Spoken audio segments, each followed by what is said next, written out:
नमस्कार।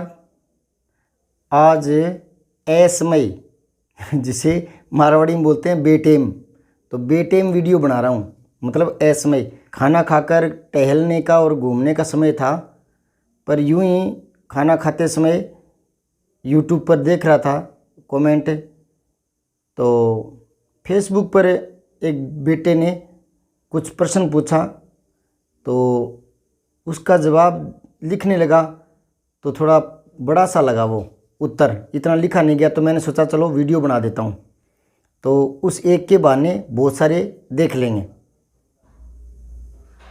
तो देखिए वो कौन सा प्रश्न था।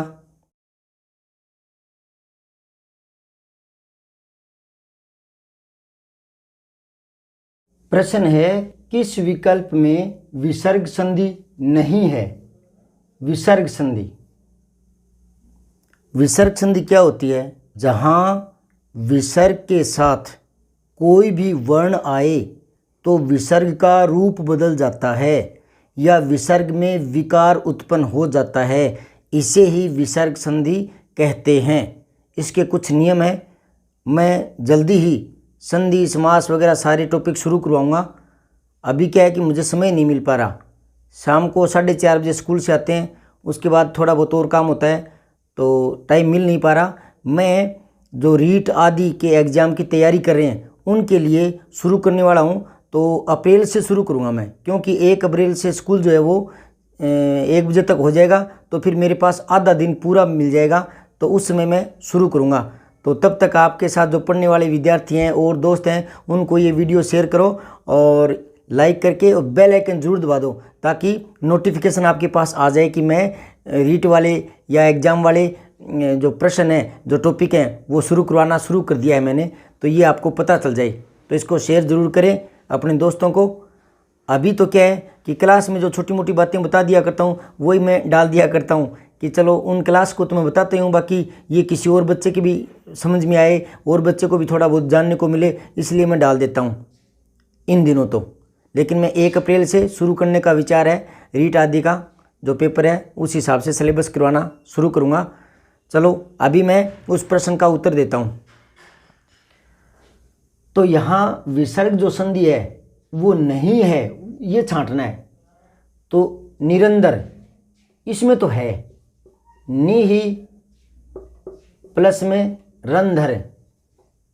रंध्र होता है छेद, जैसे हमारी त्वचा में छोटे छोटे रंध्र होते हैं ना, जिनसे पसीना वगैरह आता है ना। त्वचा में भी छिद्र होते हैं छोटे, ठीक है। तो निहिरंध्र बिना रंध्र के, निहिरंध्र बिना रंध्र के मतलब बिना छेद के, तो ये तो शब्द है, इसमें तो संधि हो रही है, ठीक है। अब यहां देखिए निहिरव,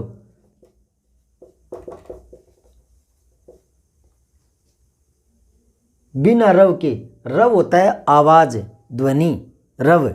नीरव स्थान, यानी जहां ध्वनि नहीं हो, आवाज नहीं हो, नीरव यानी बिना ध्वनि के, बिना आवाज के, यानी सुनसान जगह, नीरव स्थान, सुनसान जगह। तो निहिरव, रव होता है ध्वनि। समझ आई बात है।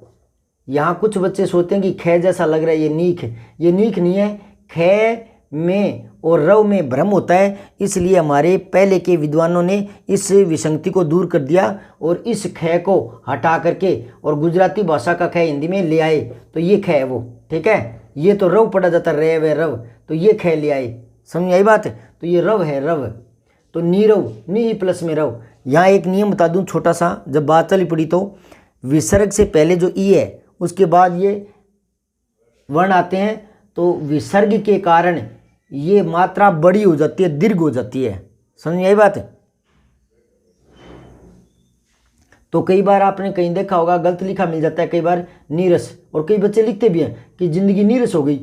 नीरस गलत है ये, क्योंकि नी ही प्लस में रस, तो ये रे की वजह से और विसर्ग आ गया तो वो बड़ी ई में बदल जाता है, दीर्घ ई में, ठीक है, नीरस। समझ आई बात। तो ये भी है नीरव, ये भी है, ये जो है उसमें भी संधि होती है। तो ये थोड़ा सा कंफ्यूजिंग सा था, इसलिए मैंने बोर्ड पर समझाना चाहता, ताकि उसमें टाइम लग रहा था कमेंट करने में, तो मैं क्या चलो खड़ी हो जाते हैं, क्या आलस करना है, तो खड़ा होकर बता रहा हूँ। नीरज, इसमें भी क्या है, नी ही प्लस में रज, रज होता है धूल, तो बिना धूल का यानी साफ स्वच्छ, है ना। तो इसमें भी संधि हो रही है, रे की वजह से ये विसर्ग है, इसके कारण ये री जो ई की मात्रा है वो बड़ी हो जाती है, नी ही प्लस में रज तो नीरज बन जाता है। इसमें भी है, कंफ्यूजिंग है इसमें, है ना। उसके बाद एक बेटे ने और मैसेज किया,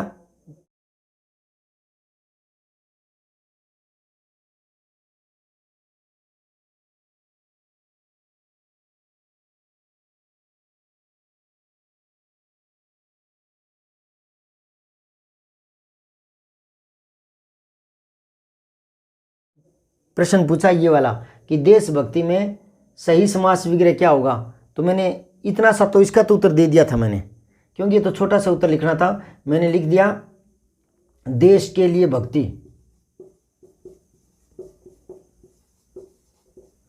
तो संप्रदान तत्पुरुष, संप्रदान तत्पुरुष। तत्पुरुष समास थोड़ा बड़ा समास है बाकियों से, जो 6 समास बताए ना उनमें तत्पुरुष समास थोड़ा बड़ा समास है, यानी इसमें ज़्यादा शब्द हैं, तो इनके कुछ भेद और हैं। तो ये समास करवाऊंगा तब उसके भेद उपभेद सारे करवाऊंगा। यहाँ क्या है कि जैसी विभक्ति आते हैं वैसे इसका नाम हो जाता है। जैसे आप बीती, आप पर बीती, पर आ जाता है बीच में, तो उसको बोलते हैं अधिकरण तत्पुरुष। गंगा जल, तो गंगा का जल, तो संबंध तत्पुरुष। इस तरह से ये समास के नाम होते हैं। तो यहाँ तो संप्रदान तत्पुरुष है। पर उस बच्चे ने फिर कमेंट किया कि सर इसमें तो देश की भक्ति, ये सही मानना है, इसको गलत मानना है।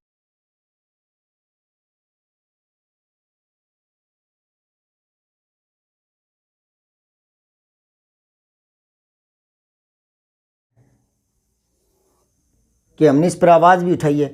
तो ये मैं तो ये कहूँगा कि क्या करे बच्चे बेचारे, जो पेपर सेटर हैं, पता नहीं पेपर बनाने वाले हैं क्या करते हैं, क्या बोलें अब।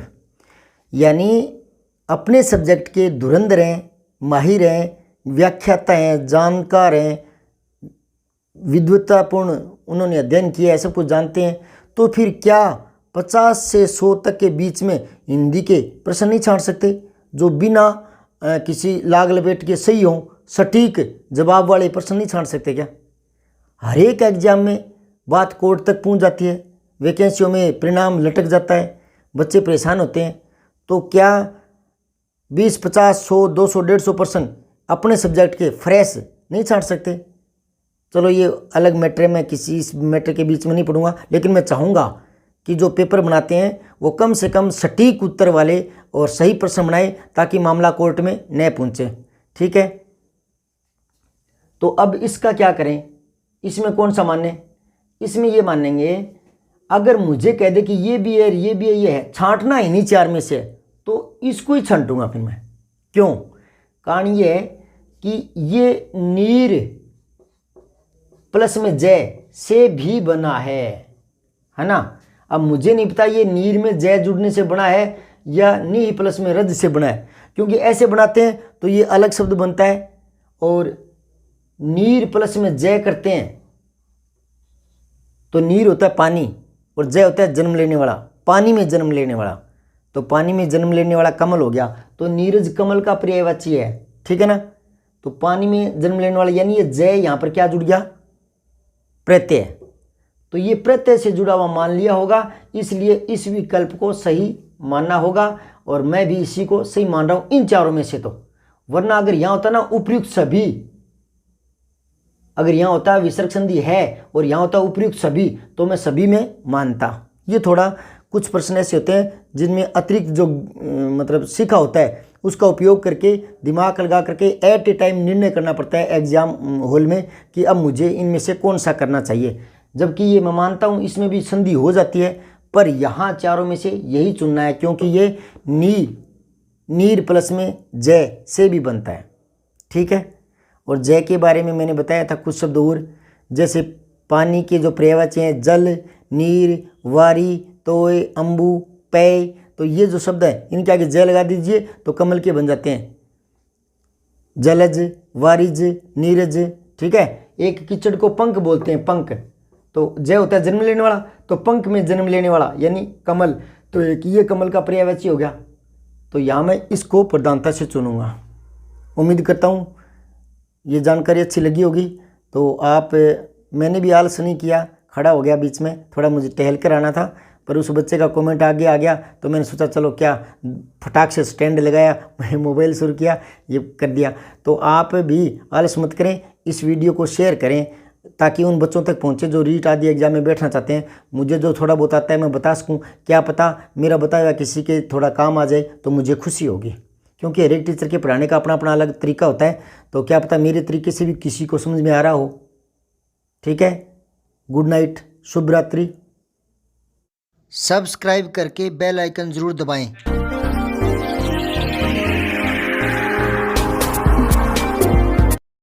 जय हिंद, विजय हिंदी।